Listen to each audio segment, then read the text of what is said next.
Phrase. इसको phrase किसको बोलते हैं? फ्रेज बोलते हैं एक group of words,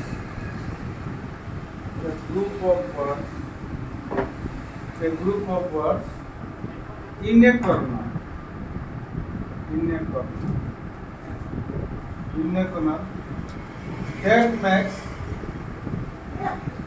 that makes sense but no complete sense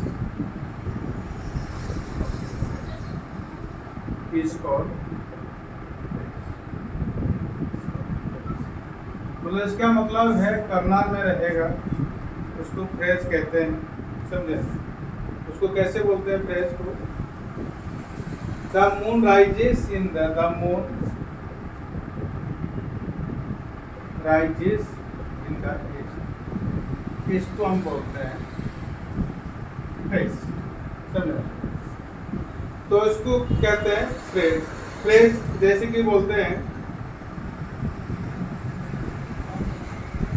Phrase describes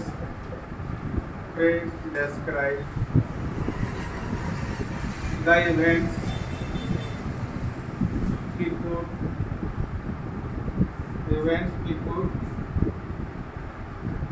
and things। इसको समझा, things समझा, क्लियर हो गया? तो इसको देखिए वेरी बैड उसको लिखते जाइए, साथ साथ में लिखते जाइए कि नहीं, उसको नहीं लिखेंगे तो समझ में नहीं आएगा। वेरी बैड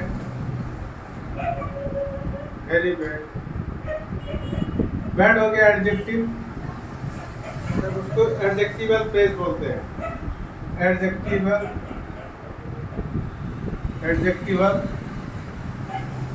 बस एडजेक्टिव फ्रेज बोलते हैं, इतना मत लिखिए, एडजेक्टिव फ्रेज बोलते हैं। उसके बाद है इन हिज ओपिनियन को ध्यान दीजिए अच्छे से, यहाँ इन प्रीपोजिशन है, उसको बोलते हैं prepositional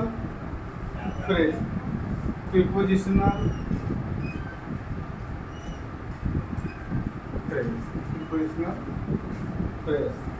on the other side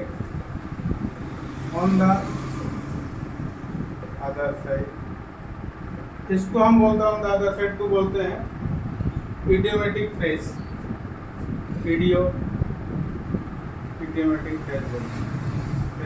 idiomatic मतलब इडियम्स होता है। इडियम्स को एक बार समझिए, इडियम्स होता है मुहावरा, बस को रूढ़ी भी कहते हैं, संस्कृत में रूढ़ी कहते हैं। एक ग्रुप ऑफ वर्ड्स होता है लेकिन उसका दूसरा मीनिंग आता है, समझे ना? उसको phrase sometimes one word is also called phrase। sometimes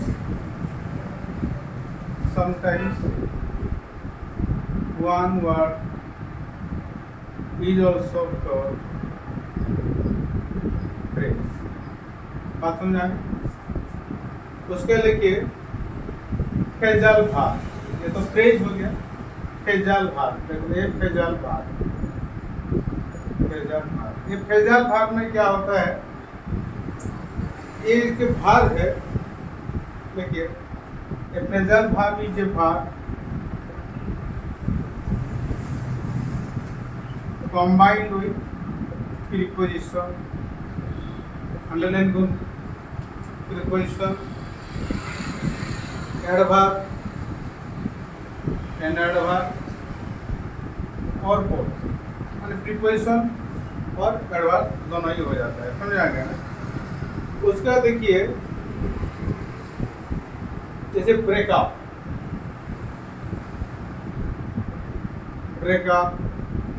get down.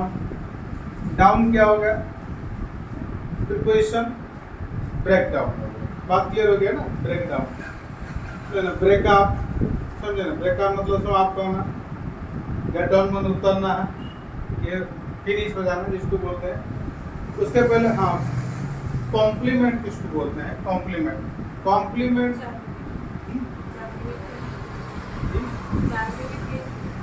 हाँ, कॉम्प्लीमेंट मतलब है, कॉम्प्लीमेंट का होता है जो पूरा बात को ठीक से करता है, कॉम्प्लीमेंट कंप्लीट करता है। लेकिन कॉम्प्लीमेंट का अर्थ होता है कॉम्प्लीमेंट व्हिच कॉम्प्लीट्स, लिख लीजिए उसको, व्हिच कॉम्प्लीट्स, समझे ना। माने सुंदर के लिए कॉम्प्लीमेंट करते हैं, समझे ना, सुंदर के लिए कॉम्प्लीमेंट करते हैं। उसके बाद देखिए क्लोज, क्लोज क्लोज क्लोज दीजिए, क्लोज। उसके बाद उसका देखिए close,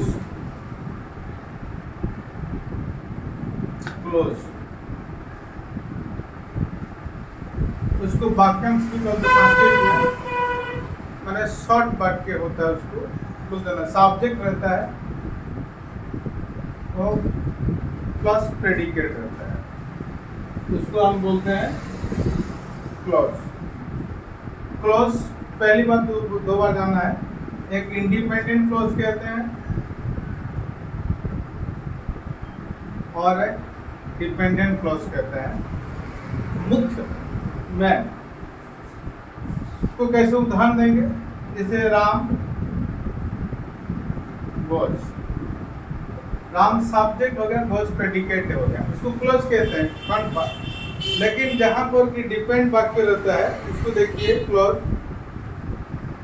I think that, I think that he had a mistake।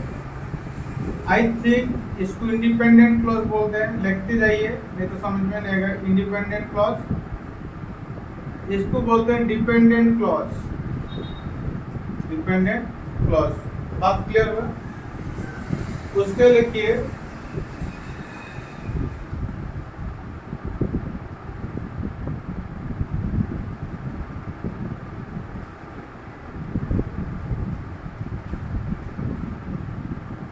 उसके बाद देखिए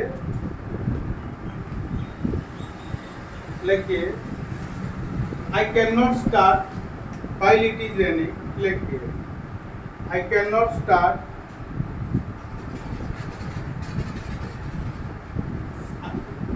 बेटा दूं, आई कैन नॉट स्टार्ट। लिखिए और एग्जाम्पल लिख लीजिए, I can not start while it is raining, while it is I cannot start while it is raining। एक इंडिपेंडेंट क्लॉज है, एक डिपेंडेंट क्लॉज है। बात समझ आ गई। उसके बाद देखिए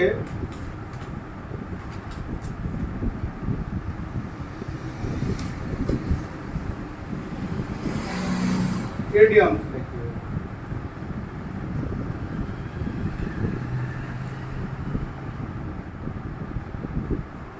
इडियम्स। क्लॉज के बारे में और थोड़ा सा बता देता हूँ। क्लॉज के बारे में, ये क्लॉज को आप होम टच रहा, आप घर में देख लीजिएगा, क्योंकि यूट्यूब में इतना टाइम दे नहीं पा रहे हम लोग भी। नाउन क्लॉज देख लीजिए, नाउन क्लॉज, नाउन क्लॉज, समझे। एडजेक्टिव क्लॉज, एडजेक्टिव क्लॉज और एडवर्ब क्लॉज। एडवर्ब देखिए, एडवर्ब, एडवर्ब क्लॉज, ये तीनों क्लॉज को आप देख लेंगे, समझा गया ना। नाउन क्लॉज में लिखिए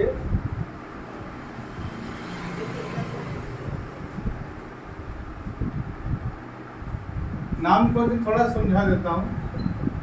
नाउन क्लॉज में सब्जेक्ट रहेगा, समझे। सब्जेक्ट किसको लेंगे, सब्जेक्ट ऑफ वर्ब। तो सब्जेक्ट कौन से हो जाएगा, सब्जेक्ट रह सकता है, डायरेक्ट ऑब्जेक्ट रह सकता है, इनडायरेक्ट ऑब्जेक्ट रह सकता है, इनडायरेक्ट ऑब्जेक्ट रह सकता है।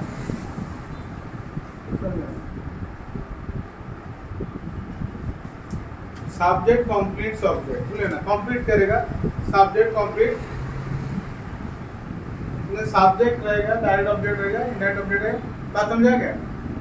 उसके बाद देखिए इडियम्स, उसको देख लीजिए, इसको देख लिया आपके होम टच रहा, समझे? सभी चीज़ को पढ़ा देंगे तो फायदा क्या रहेगा, थोड़ा से घर में भी पढ़िए। उसके बाद देखिए इडियम्स, इडियम्स देखो मेवरा करते हुए रूढ़ी बोलते हैं, इडियम्स।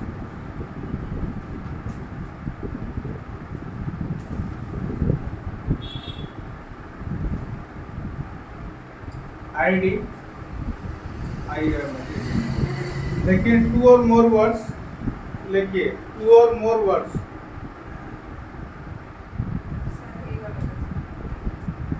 टू और more words combine, two or more words combine, but two or more words combine but gives different meaning is called idiom, is called two or more combined words but give different meaning, different meanings are called idiom. इसको लिख लीजिए idiom. मेरे कहने के मतलब है दो से अधिक वर्ड रहेगा, दो से अधिक वर्ड रहेगा, लेकिन उसका मीनिंग जो रहेगा डिफरेंट रहेगा। जैसे कि एक उदाहरण देता हूँ, एक उदाहरण मैं आपको देता हूँ, लिख लीजिए आप उदाहरण में, a man of straw, a man of straw मतलब उसको बोलते हैं कि मामूली से आदमी, समझे? उसके बाद ब्लैक शिप, ब्लैक शिप माने इसको अशुभ व्यक्ति बोलते हैं, समझे? अशुभ व्यक्ति बोलते हैं।